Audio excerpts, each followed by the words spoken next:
Hello everybody and welcome back to the 5-Star Potential Podcast Social. We're on day 4, episode 4 of our lockdown daily podcast. Hope you guys are keeping well and safe. Today we're going to have another podcast full of lockdown stories. We might have fast food hacks like the last podcast with Tony Jameson. So check those out, the ones with second yellow card, work the space in Tony Jameson so far if you haven't already. But alongside me today we have got Dupe again. Dupe, how's it going, man? Yeah, good, man. Apart from my little misdemeanor on Twitter with tagging the wrong person. But we'll get on to that later. Yeah, we'll talk about that. Joe, Friday Night FM, how's things, mate? Hello, David. Hello, how are you? I see you got your own webcam on the Luzo streams. I saw that. Dave Cam. Hashtag Dave Cam. That's a thing. Where's your haircut? I thought you were getting your David. haircut. Oh, no, I've been a bit busy today, so maybe on tomorrow's podcast. So, Well, what you done, Dave? just gone on a walk today. Just loving life. Very tired. Editing these. Not like I'm tired editing them, but He's just tired of it. I'm just tired. And our special guest today is none other than Mr. Christopher Proudie, how's it going, man? Oh, thanks for having me on. It's a pleasure as always to talk to you boys, and I can't wait for these because I have been watching them, and I like talking. That's You're the one. I'm the one. You're the one watching. But A quick question before we go any further. I'll go for it. Now, my musical knowledge would say that says Muse at the back, but does it say music or on your poster, or does it say Muse? It says Muse, but I've just put it out there. I don't like Muse. This is from my brother's old room, and I just haven't been bothered to take it down. Everyone always asks me, "Are you into Muse?" I'm like, not really. So I mean, that fell down a supermassive black hole, didn't it? Oh, that is good. That's good, dude. I just You've assume that's got one of their content songs. creator, mate. That's early for me, that is. Yeah. I mean, if you know, you know, right? Can you put whatever that reference is to in the description, please, Dave? Because I ain't got a fucking clue. I'm assuming it's It's one of a their song songs. that they sing. Yeah, it's Wait, a song. Isn't Muse a Miles Jacobson venture? Isn't that who he's Probably. with? I'm not The sure. best fucking band called Muse ever. Oh, class.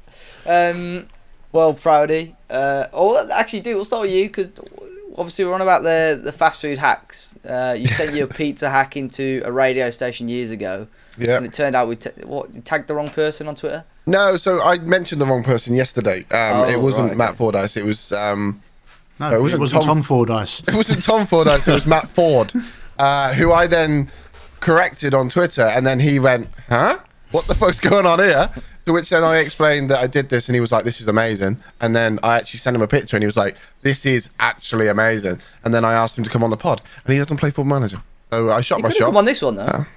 He could have come He on this could. pod. Yeah. Yeah, but he's been unfollowed now. I text him.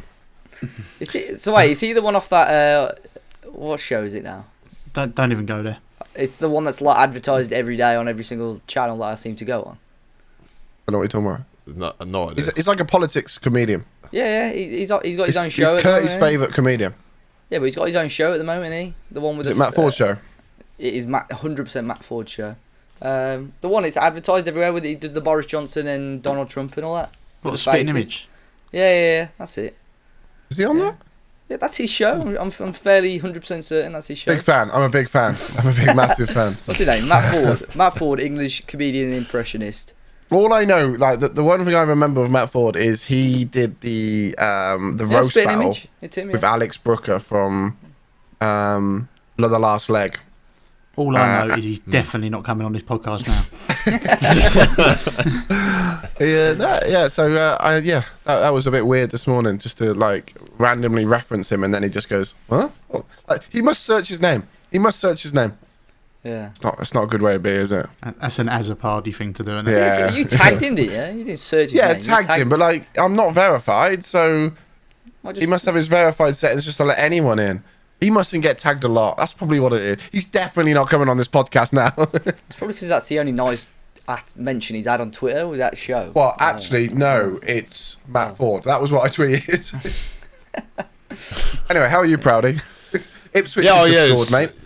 Yeah, I know. I've got it on the other screen. I've just seen it going. Yeah, it's James well, you know what? Norwood. Portsmouth are, I don't know. It's a love-hate relationship. I was all jacket out at the start of the season. I still am.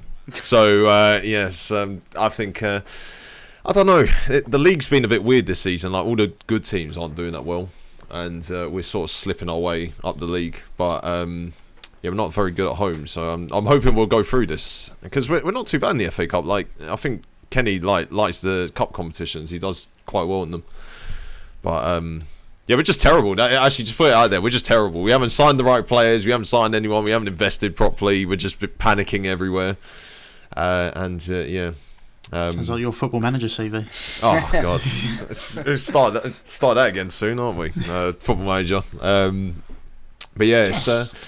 I think all in all, like football's just that one thing that I'm sort of holding on to a little bit. Like it's the only normal thing in my life at the moment. And even then, like that still disappoints me week in, week out. So it's like, it's weird. No, I was going to say it's the weird thing that people that don't like football don't seem to understand this, but it's amazing how quickly it ruins or like alleviates your mood, no matter how depending on how your team play over the weekend. 100%. It's I think I remember like we played on a Friday night once and we lost, and for like 2 days I was just in a bad mood, and then I think the week after we played on a Saturday and I was in a good mood for about a whole week. It's just like it's amazing how it just affects you when you're so into it. No, I feel that. I remember when Wolves appointed Kenny Jackett when we went down to League One, and in the obviously Johnston Paint Trophy at the time. That was the trophy, and everyone knew sort of below the Championship Wolves were, we broke the record for League One at the time. I don't know if it is still a record, but everyone knew like with the quality of players we should be doing quite well in every competition. So everyone thought, right, we're going to win the Johnston's Paint Trophy. Well, we'll go to Wembley. Everyone's going to love it. And I think under Jackett, I'm pretty sure we lost the first round against Oldham or something like that. No. I think Walsall knocked us out, which made it even worse. Oldham was the FA Cup. We knocked out in the first round, and I think that's our lowest attendance in years. About 4,000 people turned up to that game. But yeah, he disappointed us in the cup competitions that year. Jackett did. No, I think I don't even know what it's called now. It's like the Papa John's Trophy. It keeps changing every year. Like it's just a different name. But I think we haven't even played. Like we're in the final for last season's competition. They haven't even played it. And if we get to the final of this season's competition, we have a chance of winning it 3 times in a row, which I don't think any team's ever going to do again. So nice to see that you can deliver in the Papa John's tournament. Yeah. So when are they going to play that? Coffee. When are they going to play that? No one knows because they wanted fans in the stadium, but obviously that can't happen for like quite a while. Because I think what was it like? So we had Salford in the final, and they had an allocation of like 25,000. They only sold 4,000 tickets, and we ended up selling 50,000. So it's like so we would have had more than half the stadium, but there's no chance they're going to play the final with fans. So they'll have to play it soon. But considering how like tightly packed the schedule is, I don't know when they're going to play it. They might just cancel it and just give the trophy to both teams, which, I mean, I don't even want the trophy anyway. So, like, just give it to Salford. Like, just give them some successful ones, Giggsy will just give out the tickets complimentary to his legal team. The dirty wrong un. In terms of lockdown, though, Proudie, obviously, we had lockdown 1. Lockdown 2 was announced this time last week, actually. So what was your sort of reaction when that was first announced? Well, see, the thing is, like, I think I remember listening to the first one with second year card, and I think you were mentioning that Dupe had to work through the entire lockdown, and so did I. Like, I work at Waitrose, and so obviously we couldn't shut, and it was just absolutely manic. I remember actually even the weeks leading up to lockdown, it was just manic. Like, you'd go into the store and all the shelves would be bare. Like, we wouldn't have any stock at all on the shelf. I'd be doing a ridiculous amount of overtime to try and keep the store running, and yeah, it was strange, but like it was sort of rewarding in a way, knowing that you were sort of delivering a service which sort of helped people, and you were sort of keeping a little bit of normality in their lives and your life. But yeah, it got to a point where like the stress obviously gets to you a bit, and I think like my team at work is like quite tightly knit, but you could see there were cracks appearing because everyone's getting at each other. Like there was no guidance on like how we're meant to protect ourselves at work. So for example, like it happened in a lot of industries, but like in terms of like PPE, I think we didn't get like visors until like May, and we weren't advised to wear masks until like July. So obviously like we were exposed to so many people and we didn't have any protection against it. And and there were no like cleaning protocols that we had to change at work, which I mean is pretty astounding. Working in retail, like food retail as well. So yeah, it was a really difficult period, but I think, you know, in terms of work, it was like the only sort of normal thing, because I attend university as well, and that was cancelled for the year. And then everything else was sort of like, you know, I couldn't like go home. I was actually living by myself for quite a few months as well. So it was like the only thing that was sort of keeping me going in a way, and the only thing that I had to sort of look forward to, even though, I mean, it's retail, it's not something you look forward to, but it was the only thing that you sort of like, this is where I can sort of, you know, interact with people again. So yeah, I think like I'm much better like lockdown 2. I think we're all used to it now, but yeah, lockdown 1 was an interesting experience. I was going to make a joke about the butlers running out of toilet paper, but you started getting a bit serious. But I did think that's the second time you've said something like that, Joe. I was going to make a joke, but you started to get a bit serious. I mean, that's the point of this podcast, isn't it? Yeah, but no, in obviously working in retail, like, did you see people's buying habits changed? Now, I want to make another joke about they stopped buying hummus and bought like wine instead, but it's like I don't know. During that whole time, did people just kind of, especially like Waitrose, because you would think it's well-to-do people, and they just kind of give up buying like all the superfoods and stuff and just go, nah, fuck it. Yeah, it was well, it was different trends. So I think at the start of lockdown, obviously all the like pasta and stuff, like everyone obviously know pasta, toilet roll, all gone. And then later on, I think like week 3 into lockdown, all the ready meals would be gone almost instantly. Like the moment you put them on the shelf, they're already disappeared. And it was just weird, like seeing trends like milk would go really quickly, which I didn't understand, because, you know, milk's only a couple of days. It's not like, you know, you need to like bulk buy milk. So yeah, but I think once people realised that, you know, that there was enough supply of foods, like people just calmed down, and there was obviously limits on stuff. But I think we were really slow on like doing limits on things, because I know like eggs and toilet roll is limited now, but I can't remember how many weeks we're into it, but I think it was like week 5 or 6. That's when we started limiting products in the store. So you could have walked into my store and got like the entire case of eggs, and we couldn't say anything about it, which it didn't make sense like to us, because it's like, well, what about everyone else? But you know, we had like rules and certain things to follow. We weren't allowed to sort of make our own rules, because obviously, you know, it's like what comes from head office. What about the second time round? Well, second time panic round, buyers? not really actually. Like toilet rolls out of stock at our store anyway, because we're a small store. We're not like I don't work at a huge supermarket, so you have 2 like levels. So you have the huge ones, and then you have like the convenience ones. So I work at the convenience ones. So it's basically like Tesco's Express. That's like my Waitrose. Yeah, well, yeah. And like toilet paper's all gone and stuff, but like I've barely seen any panic buying. But it's really busy. At my store, like I've worked today. I worked like 7 till 1 in the morning, 7 in the morning till 1 in the afternoon, and you know, it's just constant like customers asking for things all the time, and it's just like, which is good for me, because you know, at least I'm staying active and I'm keeping busy. But yeah, not this time, I don't think. But we'll see what happens like later on, because you know, I know Boris has announced that lockdown's only going to be a month, but I think all of us know it's going to be longer than that. It's not going to be. It's not going to be December. It's probably going to be like February. I would probably. He didn't say December 2020, did he?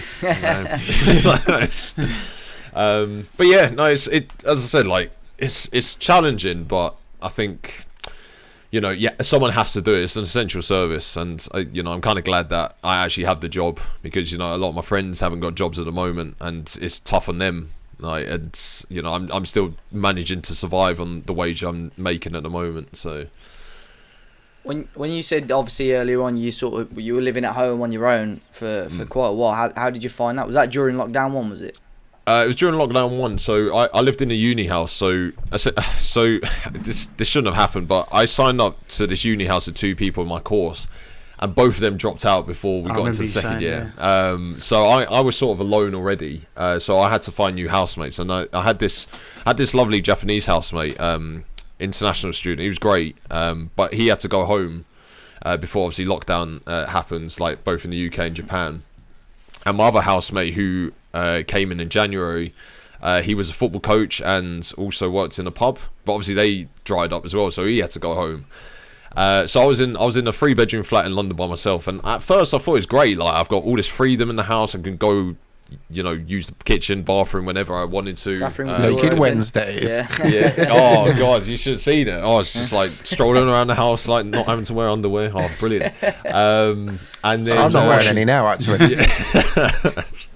And I think the first month it was fine, and then I think after a while it started getting to me. I was just like, so I would play like PlayStation with my friends who I've known for like years. I'll play like Football Manager as well, like stream and stuff. But then the moment you switch off everything, you're just like, you're sitting there. It's like, I don't speak to anyone now. Like, I only speak to myself. I only see myself. Like, and that's it. And I think I remember tweeting it as well. I think it might have been May time, but it was when lockdown was starting to be relaxed a little bit, and like people were just at the park, like breaking social distance rules. And I was like, well, I'm sticking to these rules, and my friends were breaking them as well. And I was like, I'm doing everything I can to sort of keep safe and keep everyone safe. And then you're seeing people flouting the rules, and I was like, so I'm putting myself under mental strain because of it, and just because other people are enjoying themselves. And that was really tough. I think I've obviously gone through more mental health issues in more recent times than probably the 5 years before that, but that was tough. But I think it's made me a better person. It's made me understand to be more comfortable, like with silence and stuff now. Because I'm one of those people where if I'm in a social situation and it's a bit quiet, I try and say something so there's a conversation brewing, when I should know that people may not just want to talk. And now I'm more comfortable with that, knowing that like I can be around people and be comfortable with them and not really have to talk to them, and and do that rather than try and force conversation. I mean, I'm obviously I think I'd be similar to you. I don't know how I'd, like you say, on your PlayStation all day, or Xbox, PC, whatever. And like you say, as soon as you switch off, it's like dead silence. You look around like what to do next. It is strange. And obviously, like with you sticking to the rules as well, I was the same during lockdown. Obviously, I had a house full here anyway, but like going on Snapchat, Instagram, Twitter, and just seeing people, not just in Wolverhampton, but just like around the country, like almost doing what they want. It was like a little bit frustrating. When did you sort of move back home then? So you're home with your family again now? Like, is that due to work, due to uni, or? It was due to, because so my tenancy was for basically the whole year. So I signed it on, when I signed it, like March 2019, and moved in September 2019, and then it ended in August this year. So I moved home because I thought I might as well like be at home, and also to be fair, like universities, like I'm in my final year now, and I'm not going in, like it's all online. So I thought, well, there's no point me paying rent for a place and I'm not going to university. I moved home to save money, and it's much better. But weirdly, like I'm the only child like here now. Like my sister's at uni in Brighton, she's actually moved down there, even though it's all online. And my brother's with his girlfriend in Winchester, and she goes to Winchester uni. So it's like I'm the only child here still. But it's good seeing my mum and dad like every day now. Because I think the hardest thing as well, I think for them and for me, was my birthday was on April the 13th. And they came round to my house to drop off my stuff the day before, because it was Easter Sunday, but they couldn't come in the house, couldn't hug me or anything, and my mom found that really difficult. Like she was like, "Well, we haven't seen you for like ages," and like they saw me for the first time, but they had to be distant from me. And I think it was the first birthday where I haven't like spent it with my parents and my family. Like I had to actually go to work, I had to spend my birthday at work just to be around people. It's crazy, man. It was really tough. Although like my workmates were great, like all of them brought me presents and stuff, like because they knew that like I was living alone, I wasn't seeing my family or anything, which really helped. But and then I think I spent the rest of the like night on like house party like everyone else did, just getting absolutely hammered with your friends. So I was like, but weirdly that was actually one of my favourite birthdays as well, because I'm not really a massive social butterfly. Like I hate celebrating my birthday. I hate going out and organising stuff because it's too much hassle for me. So the fact that I didn't really have to organise anything this year was quite enjoyable. in a weird bonus. sense. In a weird sense, yeah. But yeah, I think it's just strange. I think my parents are glad that I'm home as well, because they know well, they follow me on like Twitter and other like social media, and they obviously saw like when I tweet that I'm struggling, and they're always the first to message me. So I think they're kind of glad that I'm at home for that reason. Do they always drop a retweet on the memes as well? No, they don't understand that at all. Like my dad's. So if you look at my What dad's is a meal deal? Twitter, if you look at my dad's Twitter, like if you look at his likes, a lot of them are just like when I'm mentioned or when I've been in pictures. So actually, when we played the charity match a couple of years ago, and Duke was giving his team talk in a very relaxed fashion, it was me in the corner, like with my bottle, and my dad just liked the picture. And that was it. Like, Is it bad to say he liked it for me? yeah, probably, yeah. He was like, who's that bloke like telling you what to do in shorts and a cap? I was like, yeah. I don't want to talk about that day, Dad. Yeah, my mom's the same. Afterwards. Oh yeah, no, he just looked at me strange. It's like.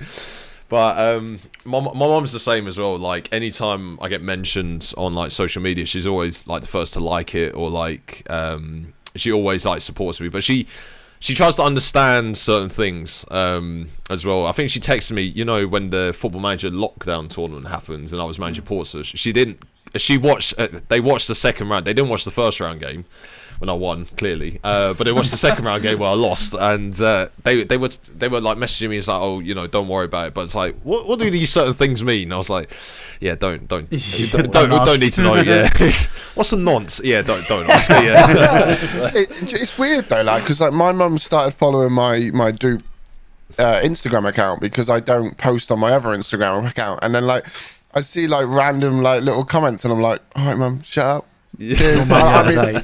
Dupe's mum the other day, literally, he put, it was something about getting the FM shirt, and he was like, it's the greatest day of my life, and I'm married and got 2 kids, and she's just put lol. I've never seen the woman laugh, so I don't think she laughed when she did it. I was just like, I mean, I just leave me. It's really bad. I don't want to block her, but I think I'm gonna have to block her. Was it Curtie put that picture of him pouting on one of his videos, and I think it was his mum commented saying, "Oh, lovely photo" or something like that as well. Was it me or you that actually screenshot that? It was you, I think, and he put and it was then his Facebook profile picture. Yeah. And then Leslie said, "Lovely photo" or "handsome" or something like that. Yeah. My little boy is so handsome. Yeah. Short. Sorry, my short boy is so handsome. Oh, but are you sort of glad now you're back with your family, Chris? Like, during second lockdown at least. Just before he answers that, sorry, go on. Dave's dad with Talking Wolves didn't know Dave was Talking Wolves at the start. No, I think. Dave, have you seen this? I think he knew. He knows that's my page, but then he'd like come in the next. Like he'd come in like. He still does it now, like he's scrolling through Facebook. He said, "Oh, you seen what Talking Walls have posted here about this player?" Dad, I literally typed down my computer 2 minutes ago, To be fair though, Dave, for the last 28 years, my dad's not sure I'm his, so same difference, right? Yeah, but he there was one where I was sat next to him the other day, and he's scrolling through Facebook, and he's like reading Talking Wolves a post, and I thought he's going to ask me something about it now, and then he just carried on scrolling. I was like, but yeah, he does do that. But yeah. Was there ever plans in between the 2 lockdowns to go back to London, or have you always just sort of? Oh no, I was in London. Like my place in that was at before was in like Twickenham. Well, technically it's Middlesex, but it counts as London. Yeah. So I wasn't that far from my parents. It's like an hour by train. Weirdly, an hour by train. It's in London. They're both in London, but But yeah, nice. I think it was good to move back. Obviously, I've got like my setups sort of there now. It's actually much better than it was in my last place. So it's good to be home, and obviously I don't have to do the washing or cooking or anything else, paying the bills. So yeah, it's got its perks. But yeah, I think it's good to actually see my parents, because I think the one thing I always forget sometimes is that I'm getting older. Like I'm 26, and I was talking to my mom about this the other day, and she said, "Are you worried about being 30?" It's like, I'm not really worried about being 30. I just said I'm still in the mindset that I'm 18, and I know I'm not. Like I'm 8 years older than that, and then I know that my parents are getting older. Like my mom turned 60 last month, and I'm thinking, oh god, that is quite a that's quite an old age now, like 60, and it sort of hits you. So I think it's good to actually see my parents at this sort of time of my life as well now, because I think, you know, I think at this sort of time, this is where, you know, you move out and you I wouldn't say neglect, but it's like you sort of don't see your family as much. And I think that's the hardest thing for a lot of people. I think was it Jack who I assume Jack's maybe a couple of years older than you. I'm not sure off the top of my head. I think Jack's a year older than me. Yeah, I think, like he was He saying, looks like, a lot older though. You look good, mate. Bless him. But he said on the podcast, he saw his mum and dad like once in the last 20 months or something like that. Yeah. So I think you're sort of right, you know. Yeah. It's I did mad, wonder like- about your parents now, Proudie. Now you've moved back home and you're the only one there. Are you allowed to eat your dinner in your room yet? No, still not. It's like, oh God. I'll never it's forget that. unbelievable. I'll It's- never forget that. Yeah, That's it's amazing. the fact that I have to ask my mum for permission to like take something upstairs. I was like, oh, God, I'm like 26, mum, and I remember when I was younger, all the time. I used to I wouldn't say I was a naughty child, but I used to backchat my mum a lot. And she said, "Oh yeah, when you're 18, you can do whatever you want." I was like, "No worries." And then I turned 18, I still can't do whatever I want. Like, you know, I'm still in the house. You so can do what it's you want, like, but not under my roof. yeah, not under my roof. Yeah, I think that's, to be fair, actually, I can understand why she does it, because when I was at my place and I was eating in my room a lot, I'd just leave all the wrappers around and it was a mess. I still would do never that. clean it up, and I'm just like, yeah, I'm kind of glad that she doesn't let me eat in my room, because it would be a mess all the time. Yeah, but yeah, I'll make sure that you tell her like to let me in my room. It's not all what it's cracked up to be, Proudie. I have to go up 2 flights of stairs, and by the time I get to the top, it's cold. Yeah. So I have to get a George Foreman grill out, and then have to toast it back up again, don't I? Put the 2 plates on top of each other. Yeah. You'll probably end up getting a girlfriend, and she'll tell you that you have to leave the door open or something as well. Yeah. Oh God, I know. It's girls and me just don't seem to match. I was gonna say, like, you know, a lot of people obviously know about my Tinder stories and stuff. It's just not like happening. And my mom's actually asking as well. She's like, oh, because my brother's in a relationship, my sister's in a relationship.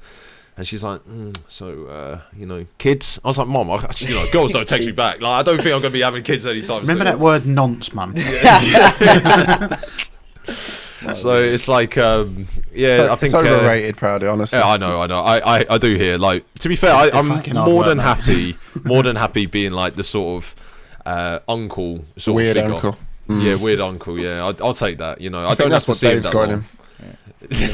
Why is No, Uncle sorry, Dave's not got a weird uncle in him. Sorry, that's weird. That was you, dude. That was your Phrasing wing. of all I that would was the say- wrong way. All I would say is there is no way that someone as nice as you won't meet a bird at some time. Yeah. Yeah, I think it's just, you know, as I said, I'm not like a social butterfly that much. I don't go out a lot as my friends would. So I think that's probably why I'm just not, you know, because those are the sort of places where you meet people. So a lot of the time, like I'm normally it's girls at work who I'm, you know, chatting to a lot of the time, and maybe like going out on dates with, but it never really happens. And I can't keep myself closed in with that. I can't just be like, oh, wait until the next girl at Waitrose arrives. Like, it's just not. Yeah. Although saying that, there is one starting next week, so we might have a Cool. chance. Cool. Watch this space. Watch this space. Where'd you meet Lib, Dave? They call it like, well, it was like socials. They're like arranged sort of. I don't want to say discos, but you know, it's that Arranged sort of- marriage? Nah, it was at a Polish club in Wolverhampton, like a social club. It's Office owned at a by pole Polish. dancing club. Yeah. Dope. Yeah. It's Where'd going you meet Jess? to sound really bad. I met her At at school? school. She is older than me. She's older than me, okay? But yeah, no, I met I was my just wife saying- while I was in year 11, yeah. Well, I was going to say, I met my wife.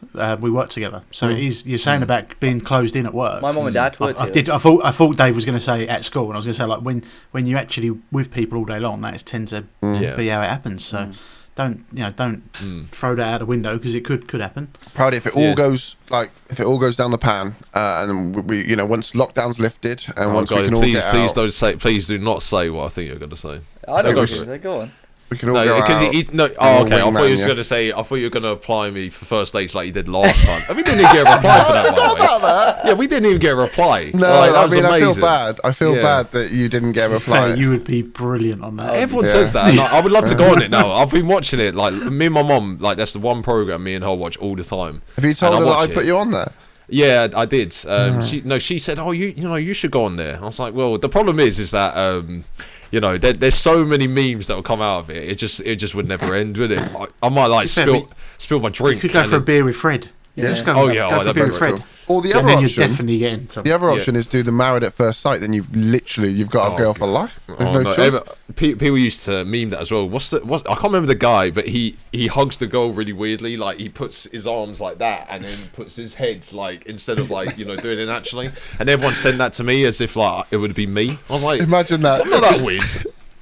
Imagine that Proudie's just stood at the front, all in his suit, with the cameras on him, and then he looks, and you start hearing the old "Here Comes the Bride." He turns around, and he goes, "Oh no, oh no!" It's like that Office, David Brent, Ricky Gervais, the David Brent meme. Oh, for fuck's sake! And there she comes.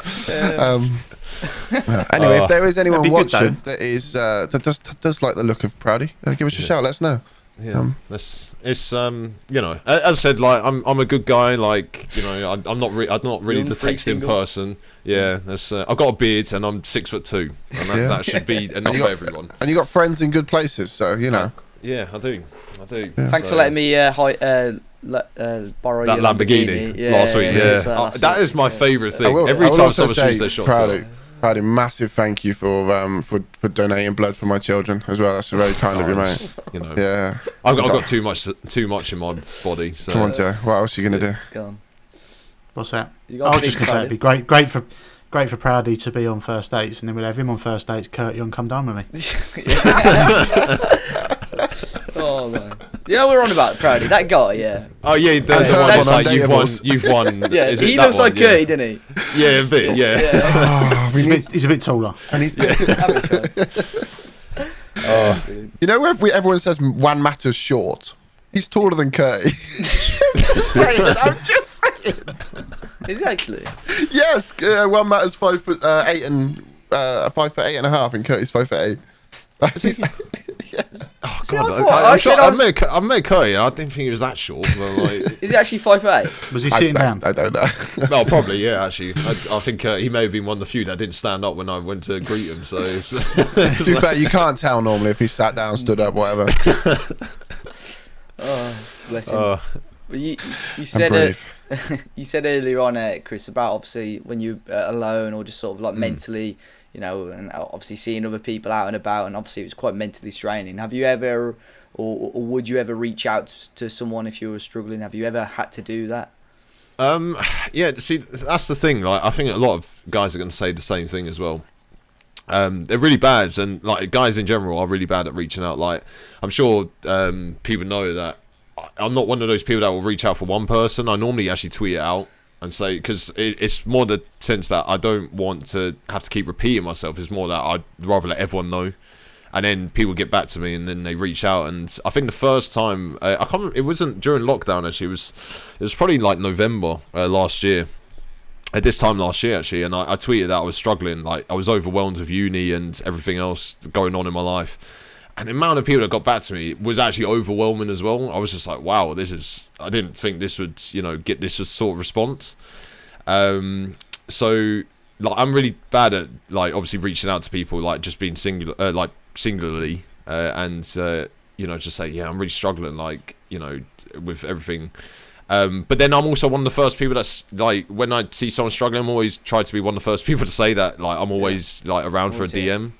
So it's really strange that I think like that when it's someone else struggling, but when I'm struggling, I don't reach out to people. I don't know what it is about it. But I assume that a lot of people go through the same thing, and a lot of people are probably the same. Like, I can't imagine I would be the only one, like maybe in this call and like who watches this video as well or podcast. Yeah.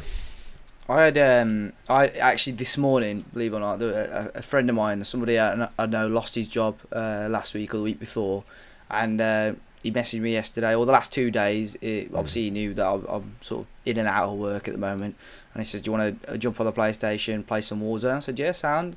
Played with him a couple of afternoons ago. Played with him all afternoon yesterday, and he messaged me this morning like, "Mate, thanks for jumping on. Like, it's made me, take my mind off things. I really appreciate you, like, jumping on with me."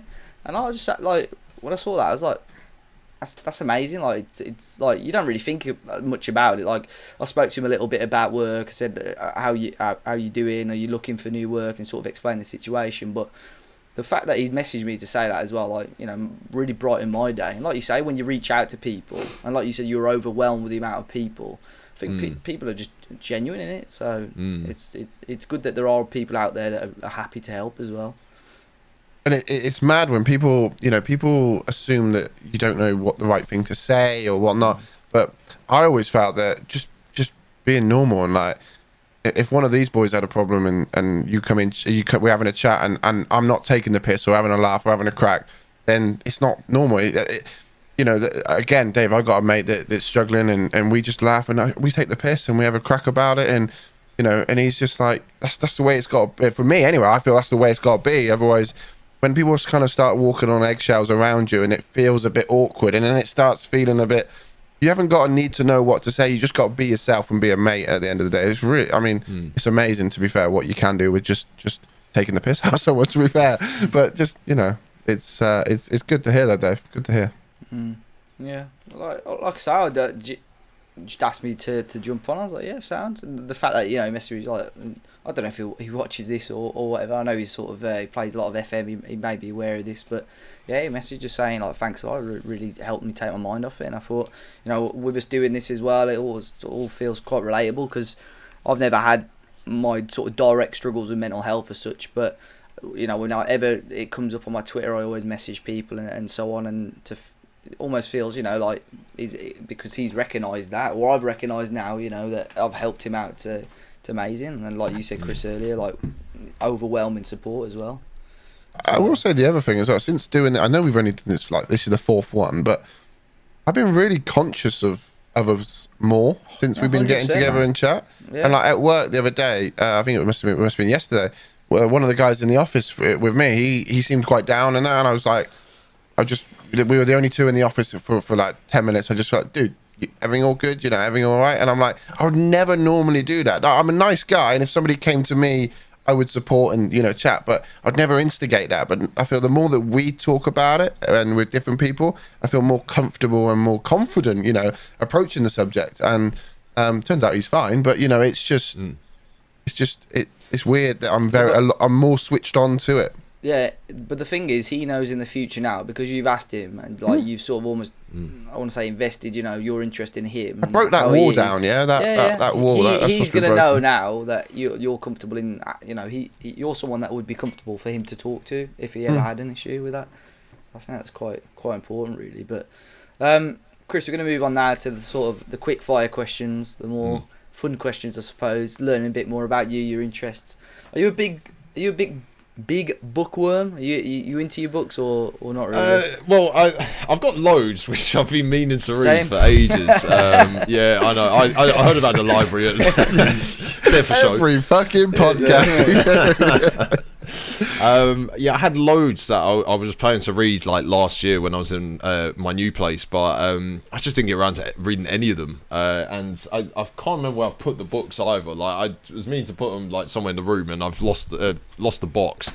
So, but yeah, no. So there was a couple which I got, which I really enjoyed reading a couple of years ago. It's like the Pep Guardiola ones when he was at Bayern. And there was one book written on his first season, and then I think the second one was written on his third season, or it might have been the second and third season, and they were really good. And like, I'm a big Guardiola fan. Like I know obviously people say he's a fraud and all this nonsense, but like it's really interesting to see how he thinks as a manager, because like the way he tactically sets up teams is so intriguing. I know obviously he's had like bucket loads of money and managed teams who, you know, expect to win the league and all this, but you know, you have to be a winner at those clubs. Like you look at like clubs where, you know, like United when they hired Moyes, like Moyes obviously didn't have that mindset to be a winner, and Guardiola obviously has that mindset to be a winner, and those are really good. They're really good. And then obviously I've got like football management books a lot. I think Living on a Volcano is really good. I really enjoyed that. It has like Arsene Wenger on the front. But that shows you like the intricacies of like football management, and like, you know, how they deal with like everyday pressures. You know, you've got so many pressures from so many different like avenues, and how they deal with that. And it like those sort of books really intrigue me. I'm not really into fiction that much. I'm more into like football books, but it's more statistical ones rather than like just biographies. I'm not really into autobiographies as much as probably a lot of people are. Joe, So, go on, dude. Sorry. no, it's fine. Go on. Don't miss me. Book of the day, Joe. Book of the day. Yeah. Portrait of an icon. Nice. We were talking about that. Was that last night? We were talking about the. So this one is literally just a book full of icons, and it's like chapters basically about some of the players. If I just have a look now. So it starts with, basically the book itself was in support of the Sir Bobby Robson Trust, or foundation. So every time you bought one, some money went towards it. So if I literally read you the chapters: Bobby Robson, Eric Cantona, Diego Maradona, Gianfranco Zola, Rui Costa, Johan Cruyff, Franco Baresi, Cristiano Ronaldo, Henrik Larsson, Kenny Jackett, Javier Zanetti.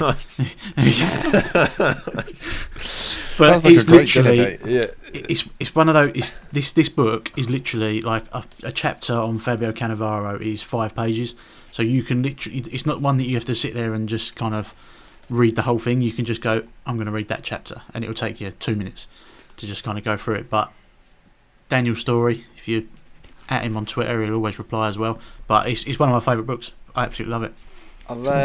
I've just realised I got one here in my drawer. I've never read it. I don't know if anyone else has. The Football Manager Guide to Football Management. Oh, I've read that one. That's really good.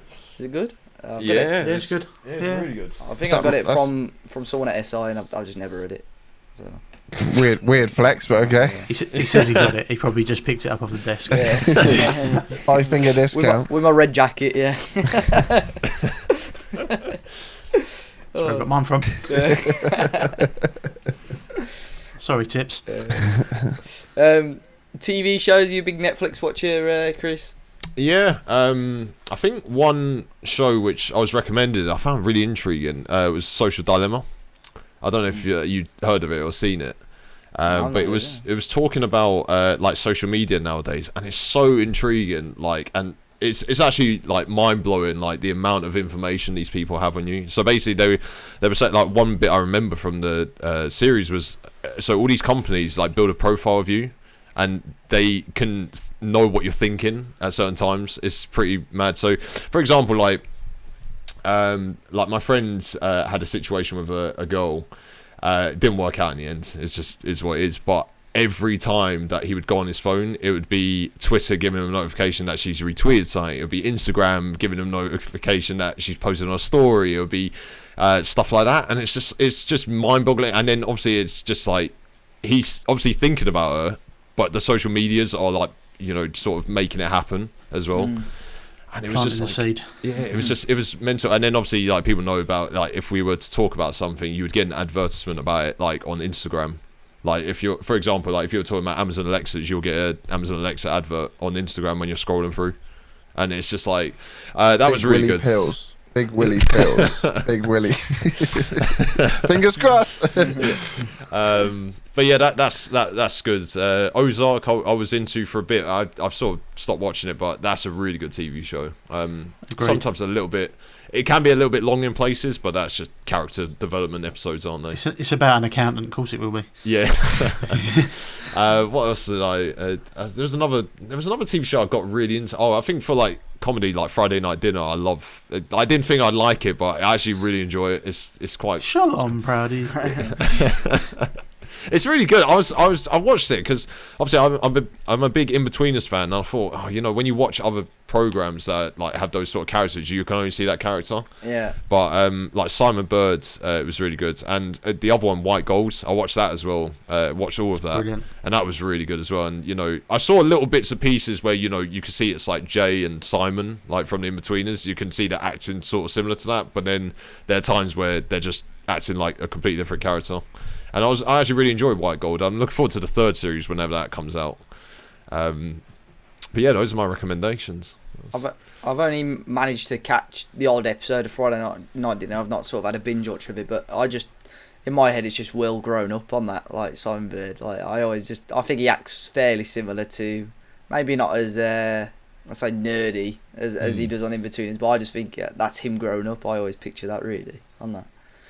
But yeah, I think that's something I need to give a watch to. Is there any Dupe? Have you got any programs or films we haven't mentioned the last few? I think he had a book. No, it's fine. I'll mention it on the next pod. It's fine. I did think that, but yeah, sorry. You know, I tried to interrupt Joe, and then you said, "Oh, I'll go to Joe, and I'll come back," and then you never came back. But I'm sorry. we'll come back to that. No, I haven't really. I watched the football United game today. That was good. But apparently there's this thing. I don't know much about it this season because I haven't watched much of it. But on a Saturday night and a Sunday morning, they do a thing called Match of the Day, which is something that I've not been able to watch this season. But I'm going to watch it tonight. So I'll come back tomorrow and I'll let you know how good it is. I cannot remember the last time I watched Match of the Day, honestly. Yeah, I watch. I have to be honest, and Joe knows this is a very guilty pleasure of mine. Is whenever I watch Manchester United on TV, I like to record it. I watch it, and then if we play well, and there's nothing else on telly, I just keep rewatching it until the next game. That's a lie. That's an absolute lie. You just watch it anyway. I just watch it anyway. So like the United derby, the Manchester derby that we played just before lockdown 1 when we beat them. Yeah. I think I've probably watched that game about 20 times now because like we played really well, and like the start of lockdown 1 there was not a lot on, so I just kept watching it. I haven't got it on my new Skybox. Like, it was on my Virgin box, so I can't watch it anymore. So I'm a bit depressed. But we played quite well today, Dave. So I'll probably watch that again. I think on our BT box we've got like Liverpool Wolves recorded from when we beat them in the FA Cup like 3 or 4 years ago. Like we never use it. I'm not the only one. But I think I probably only watched it like once, to be fair, since it happened. But that's the sort, like, we don't record anything on there. That's just saved on there, really. But yeah, Match of the Day, I've not watched it in ages. But like now, like they're all the highlights are uploaded online on YouTube. I think that's what I do. It's like 2 minute highlights, and I have to be honest. I used to love watching Match of the Day 2 just for Too Good Too Bad. But apparently they've stopped that now. Really? It's like, it's not as good as you, because 9 times out of 10 it used to be fan interactions, right? Which you can't do now. So I haven't watched Match of the Day 2 for a long, long time. But I did see somewhere there was a tweet last week or the week before saying that there was no Too Good Too Bad. So I don't know whether that's still a thing. No. Podcasts, Proudie, are you into your podcast? Do you listen to many, or? 5-star potential podcast. Oh, yeah. Tell us more. We'll pay you later. My favourite, especially the ones I'm on. And Peter Crouch, I think a lot of people recommend that one. I quite enjoy that. Football Ramble, obviously. I don't listen to the Football Ramble as much nowadays. I think when they changed the format to like the daily, it seemed like there were some days where they were just making content for the sake of making content. It wasn't like there was really anything to talk about. I always found it quite difficult because when I was on the tools and on the building site, that used to be my kind of go-to was Football Ramble, and I came quite late into it, so I was right. It used to be 2018, and I'm listening to the 2014 World Cup features. Do you know what I mean? Like that's how far back I went, and then it kind of got to like the daily content. I'm like, I can't keep up with this, and so yeah, I mean, sometimes too much content is too much, right? Yeah, that makes sense. It's not great. We do daily content. but this is different, Joe. This is only for a month, so we'll be fine. Yeah, it's just like I think the Football Ramble, like I think when the 4 of them the 4 originals were on. I say originals, they weren't the 4 originals, but like the 4 who you sort of know the Football Ramble as, it's I think it's just not the same. Like I used to love the Kevin Keegan stuff. Like I think someone actually made a compilation of it on YouTube, and honestly, like I go if I'm feeling a bit down, I go back and listen to it because honestly, it's some of the funniest content I think ever made. Some of the stories they come up with is incredible. I'm trying to think of other podcasts. Actually, I sort of listen to the True Geordie now and then. I find it intriguing just to have it on in the background, but yeah, it's not many more other than that. I'm just not really into my like non-football podcasts. He has some really random guests on, but some brilliant guests. Yeah. Like one of my favourite feel-good podcasts that I still go back to today is the Magic Sponge. I was just about to say that. I literally, when it's the feel-good podcast, just go and listen to one of them, other than the Joe Jordan one. Yeah, don't listen to that one. But like if I get in the car with the commute we were talking about yesterday, and I normally just have my podcast that I was listening to on my audiobook. But if I've had a bad day and I want to just giggle on the way home, I literally just scroll down. Yeah, that one would do, and just listen to that because it is so good. It's such a good feel good podcast. Wait, why not? I think you have told me before. Why not the Joe Jordan one? Because he was the most awkward podcast ever. Like, if you listen to the Magic Sponge, Yeah. like every episode is just it's banter. Like the whole thing, Piss take, it's just stories about footballers that you've never heard, or you know, unless it's like Razor Ruddock and you've heard them all. stories like Graham But it's Stack like the Joe getting it, Jordan one. Yes, like Stacky's a legend, isn't it? Yeah. Or Jamie Hand with the shit bomb. Or Like, shit bomb. it's just funny things the whole way through. They get Joe Jordan on, and it's like fucking deadpan. It's like there's no humour in it at all. Do you like Yeah, blunt and it was- answers as well? Yeah, one word answers and Yeah. stuff. It was, Oh, I it was hate that, brutal. man. Like really, really awkward. Yeah. The under the cosh ones are good on YouTube because they do the video like ones I've listened to. They've got loads on there. Paddy Kenny one, which has been out recently, which I've spoke to some of you lot about. Loads of Warnock stories in there, which is great. Dean Windass one is quite good as well. Like, obviously he's pretty well known for his goal at Wembley. They don't even talk about that once in this like hour podcast. Like, they get to the end, I was like, oh, I suppose we should ask you about that goal. Literally 59th minute, they ask him about it, and then the podcast is done. But they've got loads on there, but like quite, I don't say niche, but like, you know, a lot of Football League characters. Like Leon Knight's on there, but he's a bit of a chief. But there's loads of All right. really Day good. 14 guest is gone. Yeah. We're running out of people. I have to get Cherno Samba back in. Yeah. Yeah, but Streamer Showdown Friday as well. I mean, I think we asked Matt, we asked Jack about it as well. Have you been sort of an avid watcher? Which one's been your favourite one, really? Yeah, I've tried to, because my hours at work have changed now, because I used to do Saturday, Sunday morning, so then I would obviously be home in time for the Stream Showdown, but now I do Saturday morning, Sunday late, so it's like I see the Saturday stuff, but I can't see the Sunday, like, sort of stuff. But no, I've really enjoyed it. Like, obviously, I've not been involved in it as much as I'd hoped to. Like, I wanted to make myself more available for it, like for the lowdown or maybe the showdown, but obviously I don't stream anymore, so it's like, or at the moment, so I can't obviously be a participant, but it's just great. I think the one thing which, you know, me making Football Manager content, like the one thing I've always wanted is like a sort of community thing, like community tournaments all the time, and I think the fact that lockdown happened, because I'd be intrigued if lockdown didn't happen whether this would be a thing still, but it could have been on a bigger scale, or it could have been like on or it might not have happened at all, but it's just great to watch. Honestly, it's brilliant. And obviously my one appearance, like that was fun, because I think I had one of your games where you were playing Spencer. And I was listening to it, and I kept saying on the lowdown, it's like, why is he playing Bruno Fernandes up front? Has he realised he's playing Bruno Fernandes up front? He's got a striker in midfield and a midfielder up front. And then you came back. You came back. Like, no, but on my screen it kept saying Bruno Fernandes. It was still that up front. basically, I think on the formation it had swap positions with, and what it was meant to be, the two strikers keep swapping position. So I think it was an AF and a CF, and they just keep swapping. And for some reason it swapped it to a CM and a striker. So like you say, Bruno's up front, but he bagged twice, I think. Yeah, he did as well. I know that was brilliant. But he kept playing Alan Partridge every time he scored. Yeah. So when I got it back to 3-3, I said, "Don't forget to hashtag it." And he's, "Oh, you've been waiting for that. You've been waiting for that, haven't you?" I love the moment of when, in a must-win game for me, Cristiano Ronaldo steps up for a penalty, and Proudie commentates going, Dupe's got a penalty, Ronaldo's going to take it, he never misses. And what does he do, Proudie? Oh, God, he missed it. He missed it. Thanks for that commentator's curse. I know. It's no, but honestly, I think it's one of the best things I think ever to come out of the Football Manager community. I hope someday, like in the future, that it can be a bigger scale thing. Like maybe someday it will be. Like it could be. I wouldn't say, obviously it's not gonna be on the level like FIFA and stuff, but like maybe in, you know, a sort of arena. That would be amazing, everyone's like involved and stuff like that. That would be great. But yeah, no, honestly, I think it's brilliant. Like people that obviously don't enjoy it, I can't understand why they don't enjoy it.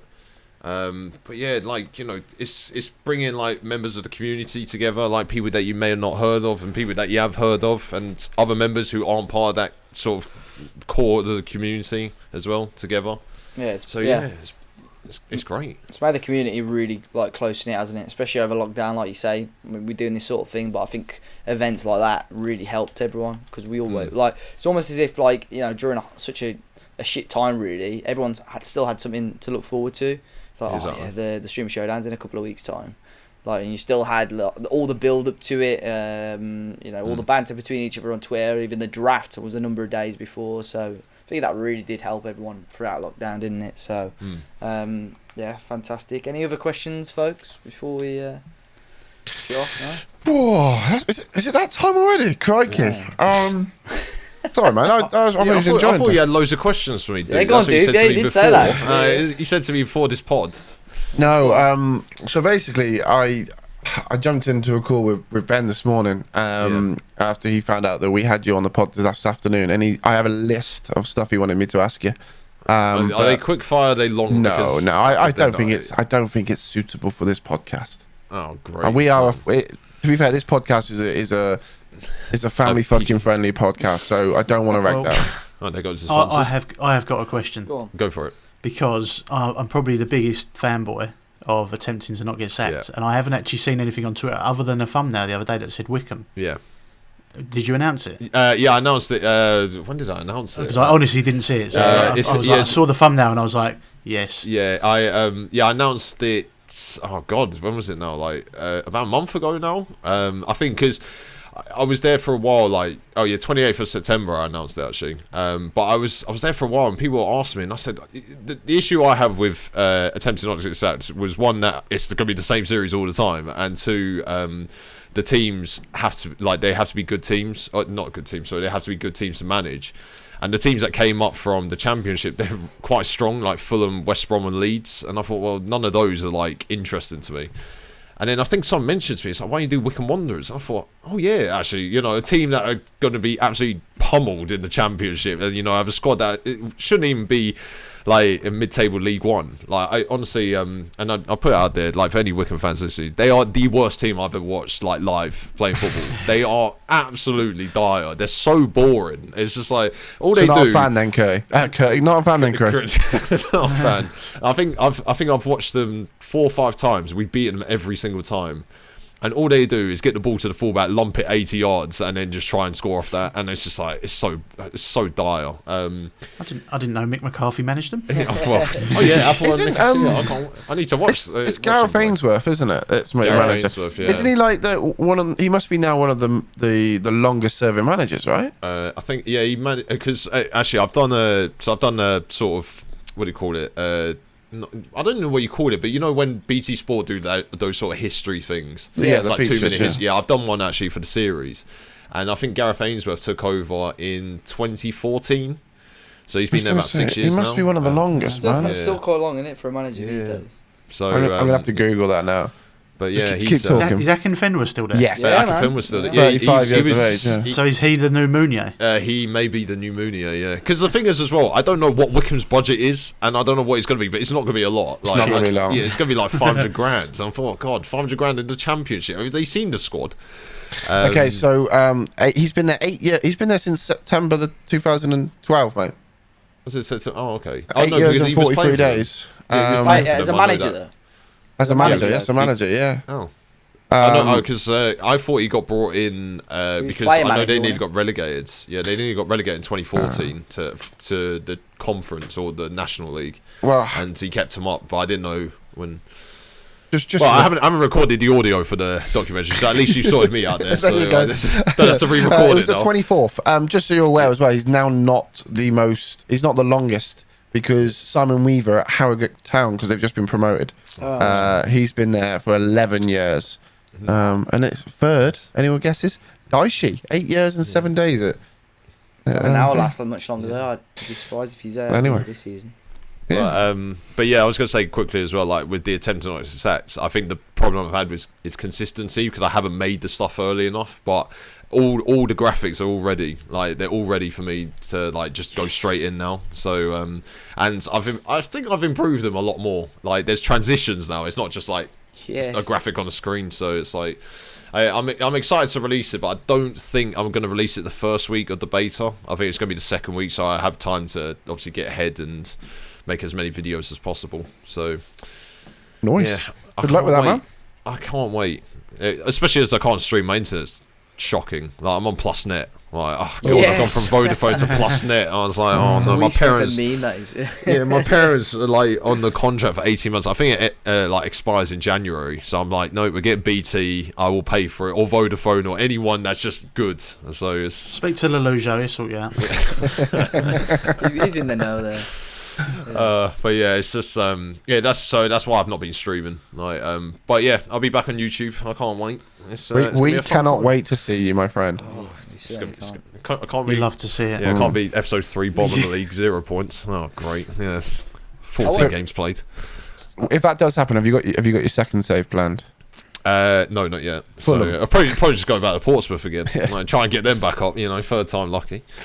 But yeah, no, I think like it's gonna be a very exciting time for Foot Manager. I think I've seen a lot of Foot Manager creators, and I've seen bits and pieces that they're doing which are different, and it's like, I think I need to come back and show everyone. That's Dave, isn't it? Wolves. Yeah. Oh yes, I know that Rotherham United save. You're just basically buying Wolves players, aren't you? Yeah, it's like I can't remember. But yeah, no, I think I've watched a lot of Foot Manager content. Actually, more so than probably when I was making content, and I see what people are doing. I think I need to definitely improve. Put myself back up there. So I don't know why I'm saying back up there. I'm not up there, but just it's weird flex, but okay. Yeah, I know people in higher places. That's all that matters, mate. Yeah, exactly. I saw it. He doesn't. I saw on Ben Foster's got his own YouTube channel. He was that's tremendous, though. By the way, great YouTube channel. He was saying when they played Wickham, I think Wickham beat them or they drew. Drew. Yeah. It was their first point. He said Akinfen was like so hard to play against. He said it was ridiculous. Like, he got his shirt at the end of the game and it was giving it away on the video as well. But I'm looking forward to that. Seeing how you can do Wickham. It'll be tough. Yeah, I'll be interested to see how many people actually do that sort of save as well. Because I think when you see a team that are a bit out of their depth, everyone normally goes. It's like when Huddersfield got promoted to the Prem. I thought loads of people do Huddersfield saves, and it actually turned out that not many people did. Yeah, so same with Bolton, though, innit? Like last 2 or 3 years, everyone's going to do a Bolton save. Not actually that many people did it, did they? Yeah. What about return to the Pakistani Premier League? Oh god, everyone wants to know. Look, I don't know whether to actually go back because I've already hit the heights of winning the double there. It's not really much else to win. But yeah, I definitely have to get up, and I might actually just play it offline because I think by the time that Foot Manager 21 will probably be out in the next few days, so there's no chance of playing Foot Manager 20 anymore. And Pompey have just gone in the lead. Yeah. Oh yes, we're back. Let's go. Yeah. Started the pod conceding. Yeah, started the pod conceding, and now ending the pods winning. So.